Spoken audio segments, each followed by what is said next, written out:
Baik, perkenalkan, nama saya Agatha Febrianti Billy, NIM 2003030023, kelas A semester 3, jurusan Sosiologi, Fakultas Ilmu Sosial dan Ilmu Politik, Universitas Nusa Cendana Kupang 2021. Tugas teori sosiologi modern, review buku ke-7, Jürgen Habermas, Demokrasi dan Ruang Lingkup.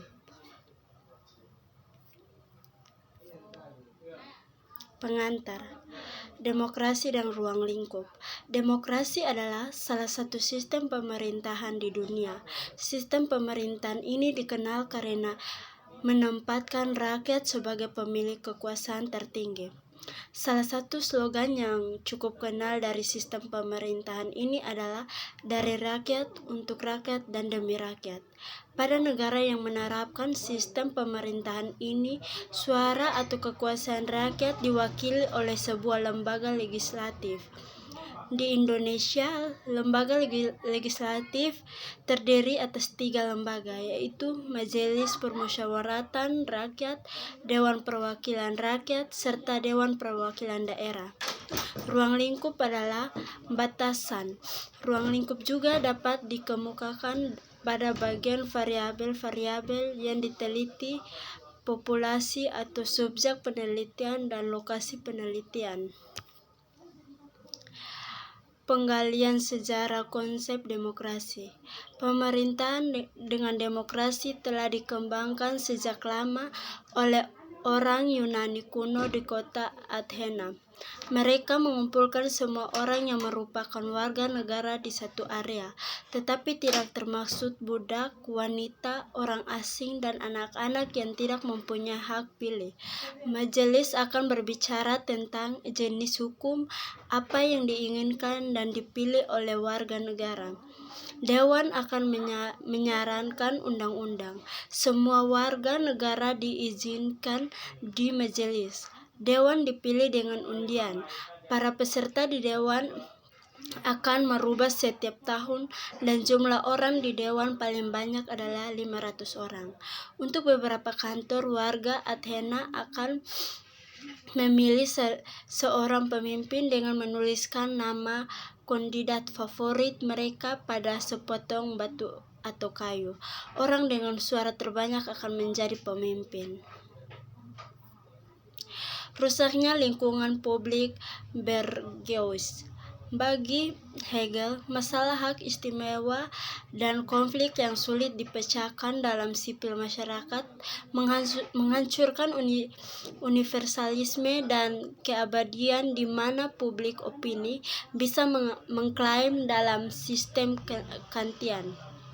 Dengan Hegel, publik pendapat tidak lagi mempertahankan dasar kesatuan dan kebenaran. Itu merosot sampai pada tingkat opini subjektif dan banyak orang. Politik bisa tidak dimasuk ke dalam moralitas universal yang abstrak. Negara adalah dipaksa untuk campur tangan dalam masyarakat sipil yang sulit diatur.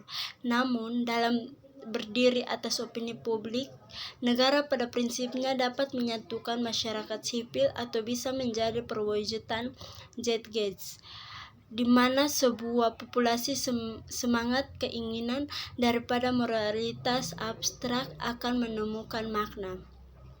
Di dalam sistem Hegelian, maka opini publik dihormati secara paradoks dan dihina karena mencerminkan dan mengancam untuk membubarkan satu negara jiwa khas suatu bangsa. Publikasi kritis dan kapitalisme terlambat. Langkah tentatif pertama menuju belokan rekonstruktif ini adalah namun diambil di halaman penutup transformasi struktural.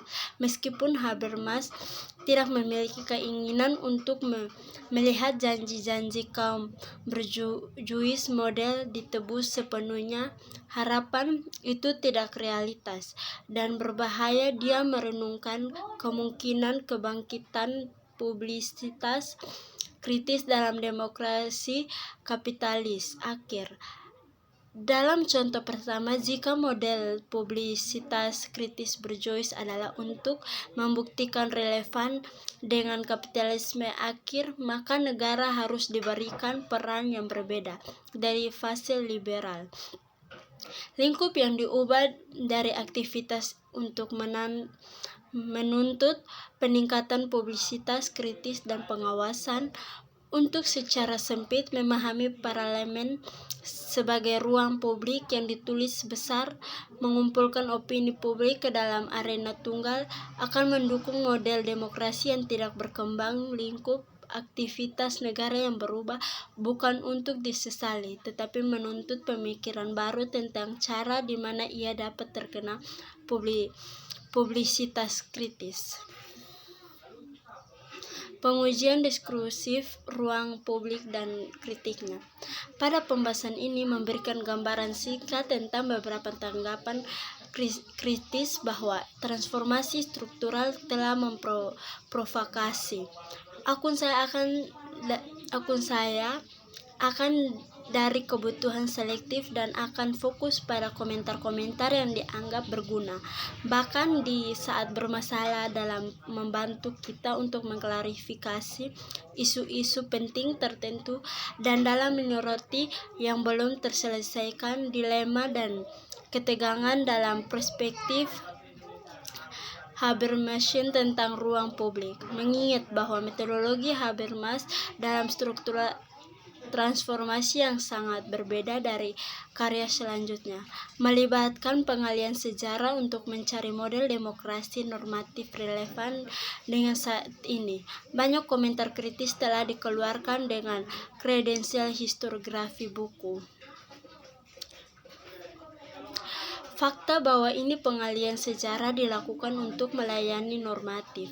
Ini tujuan berarti kita mungkin tergoda untuk mengesampingkan kontroversi seperti bagaimana perifer untuk bertele-tele.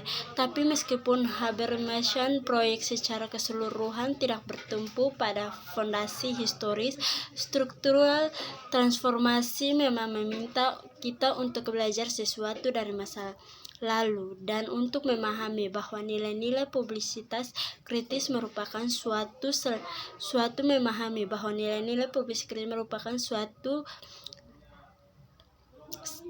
selain melalui abstrak belaka yang disulap dalam sejarah kekosongan. Selain itu, beberapa masalah yang dianggut oleh kritis sejarawan adalah sangat penting untuk diskusi konseptual dari ruang publik. Transformasi struktural bertujuan untuk memetakan kenaikan dan belum terpenuhi janji publisitas kritis. Seperti kebanyakan sejarah politik yang terang-terang menulis, ia membuka diri untuk tuduhan bahwa tujuan dibenarkan terdiskusikara bahwa cara sederhana dan modalitas dalam kontras yang digambar kenyataan antara dua zaman kapitalisme liberal dan terorganisir, dan itu adalah terlaku kaku dalam penerapan dua kategori publisitas yang bersaing, kritis dan manipulatif, untuk masing-masing. Habermas sendiri telah mengakui secara retrospektif keterputusan antara kejutannya dari narasi kasih karunia dan kompleksitif yang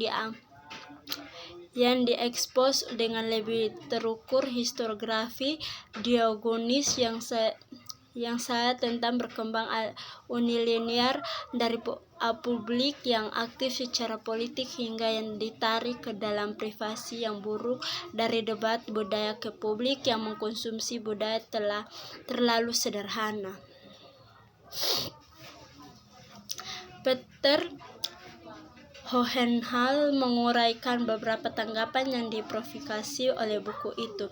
Di antara karya-karya Habermasian, sasaran dia membedakan antara para pencela Marxis itu seperti Ulf Mildet yang mengutuk wacana berjois Habermas di luar kendali dan orang-orang seperti Oscar Neck dan Alexander Kluge yang mengkritiknya sebagai konservasi, tetapi juga melihat suatu yang penting di dalamnya yang tidak diselamatkan. Menurut Milde, Hubbard tak termaksud melukiskannya ruang publik Bourgeois sebagai perwujudan dari prinsip kebebasan. Ia memahami hubungan kepemilikan Bourgeois sebagai apolitis dan ia mengabaikan peran hubungan kelas antagonistik.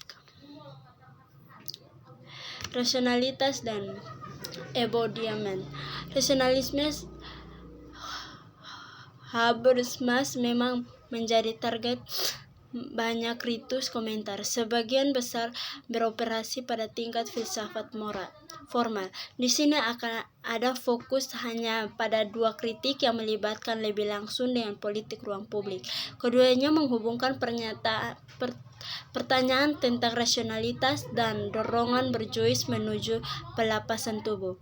Tempat istimewa dari kata tercetak dan prinsip ketidakpedulian terhadap identitas, keduanya mengarisbawahi hubungan ini, rasionalitas dan tanpa tubuh.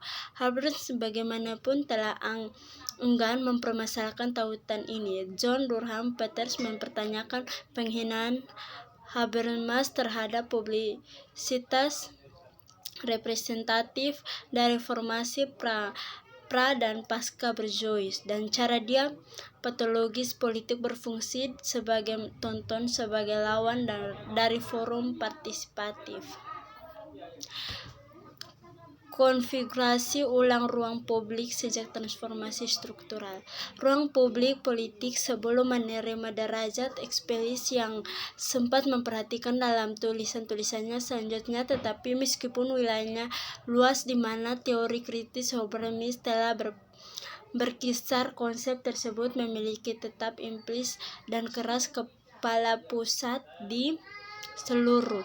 Dalam transformasi struktural seperti yang kita lihat, Habermas digabungkan diskusi tentang sejarah subjektif di ruang publik dengan wacana intelektual kontemporer tentang konsep publisitis dan opini publik. Selama akhir 1960-an dalam serangkaian peristiwa Pentigisal dikumpul dalam bahasa Inggris dengan judul Toward Rational Circuit. Habermas berfokus pada tugas mengembangkan aparatus konseptual yang dengannya ilmu sosial dapat mendekati masalah-masalah demokrasi. Tetapi esai itu sangat terikat dengan sejarah khusus mereka konteks. Mereka ditulis dalam bayangan siswa Raupertes dengan pembicaraan tentang sensibilitas baru yang menentang menyesakan politik konsensus dan ideologi produktif pasca Perang Jerman. Ilmu dan politik. Ilmu politik adalah cabang ilmu sosial membahas teori dan praktik politik serta deskripsi dan analisis sistem politik dan perilaku politik. Ilmu ini berorientasi akademis, teori, dan riset. Ilmu pengetahuan menurut Habermas sangat diresepsi rekonfigurasi ruang publik sejak transformasi struktur budaya politik dan institusi demokrasi pasca perang, khususnya Republik Federal. Meskipun itu intelektual, penegasan modal saintik positivisme yang merajalela saat itu yang menjadi sasaran utama kritiknya. Positivisme untuk saja memiliki akar yang merentang ke belakang pencerahan untuk tokoh-tokoh seperti Kant dan Hume, tapi baru-baru ini kenangan tindakan yang dilakukan atas nama sosial nasional atau Soviet ilmu memberi dorongan tambahan pada perjuangan untuk membersihkan politik nilai-nilai dari sains, menghapus semua jejak normativitas akan menjadi untuk memastikan produktif pengetahuan valid tanpa hambatan dan untuk membebaskan ilmu pengetahuan dari kooptasi dan distorsi. Lembaga media dan teknologi memikul beban harapan-harapan dan ketakutan ekstrem sepanjang 20 abad, dan ini menunjukkan sedikit tanda mereda di 20 digital pertama. Dari sudut pandang demokrasi dan kewarganegaraan, media di beberapa tempat telah dicap sebagai agen depolitisasi dan konsumerisme massal, dan sebagai pertanda demokrasi yang lebih baik di negara lain. Mereka diharapkan untuk mengekspos, meminta pertanggungjawab, dan melemahkan kekuasaan atau mereka difitnah karena distoris dan defleksi mereka yang meresap dari peran komunitif yang mediasi dalam kehidupan sosial politik kontemporer dan kehidupan budaya bagaimana jarang diperdebatkan. Sekian dari saya, terima kasih.